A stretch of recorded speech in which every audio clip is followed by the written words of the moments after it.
Hey guys, Tonio Sparn here. In my steering wheel setup video, I spoke briefly about how my TX steering wheel has intermittent force feedback after playing for a little while, and I wanted to dedicate a video to explain not only that issue, but two other issues I've encountered since purchasing my wheel. To preface, I run a hardwired Xbox controller to power my headset because the TX does not have an audio port. The Xbox controller is plugged in because it would shut itself off after 30 minutes of inactivity if it wasn't plugged in.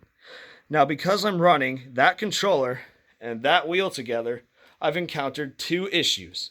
The first of which is, if you turn on your Xbox and sign in with that controller, the TX will light up, it will calibrate, and it will even exit a screen like this.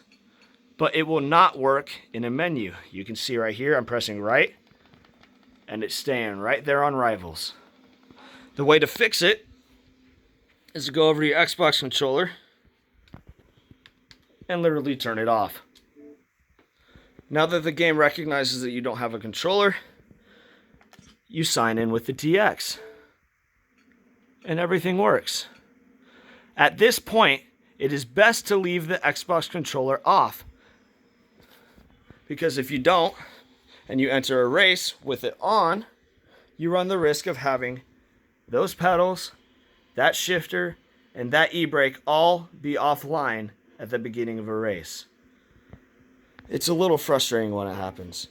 But if you leave the controller off and you enter the race and everything's working properly, you can go ahead and turn the controller back on. And then you'll have audio. My third issue, the intermittent force feedback, is the easiest to remedy. All you literally do is go to your menu button, access the menu, go to your B button, exit the menu. Force feedback is now fixed. It's a weird issue to have, but I'm glad the remedy is very simple.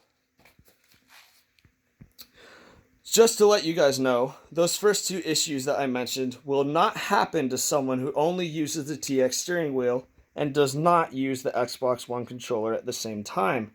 The third issue, the force feedback, also happens less frequently if you don't have your Xbox controller on. I hope this video gives you clarity about the Thrustmaster TX's performance. It really is a great wheel, and it's taken all the abuse I've put it through in the time I've owned it, regardless of its inability to play nice with an Xbox controller. That's all I've got for tonight. I wish you guys all a wonderful day.